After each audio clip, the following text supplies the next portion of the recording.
ଏକ ଛୋଟ ପାହାଡ଼ିଆ ଗାଁରେ ମାଧବ ନାମକ ଜଣେ ବୃଦ୍ଧ ବ୍ୟକ୍ତି ରହୁଥିଲେ। ତାଙ୍କର ଏକମାତ୍ର ସାଥୀ ଥିଲା ତାଙ୍କର ବିଶ୍ୱସ୍ତ କୁକୁର ସେରୁ। ମାଧବ ବାବୁଙ୍କୁ ଦେଖିବାକୁ ଶକ୍ତି କମି ଆସୁଥିଲା, ତେଣୁ ସେରୁ ହିଁ ତାଙ୍କର ଆଖି ପରି ସବୁ କାମରେ ସାହାଯ୍ୟ କରୁଥିଲା। ଥରେ ମାଧବ ବାବୁ ଗାଁ ପାଖ ଜଙ୍ଗଲକୁ କାଠ ସଂଗ୍ରହ କରିବାକୁ ଯାଇଥିଲେ। କାମ କରୁ କରୁ ସନ୍ଧ୍ୟା ହୋଇଗଲା ଏବଂ ହଠାତ୍ ପ୍ରବଳ ବର୍ଷା ଆରମ୍ଭ ହେଲା।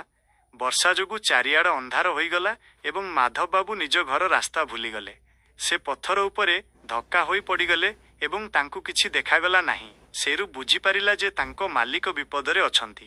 ସେ ମାଧବ ବାବୁଙ୍କ ଚାଦରକୁ ପାଟିରେ ଧରି ଧୀରେ ଧୀରେ ଉଠାଇବାକୁ ଚେଷ୍ଟା କଲା ଏବଂ ତାଙ୍କୁ ବାଟ ଦେଖାଇ ଆଗକୁ ନେଲା।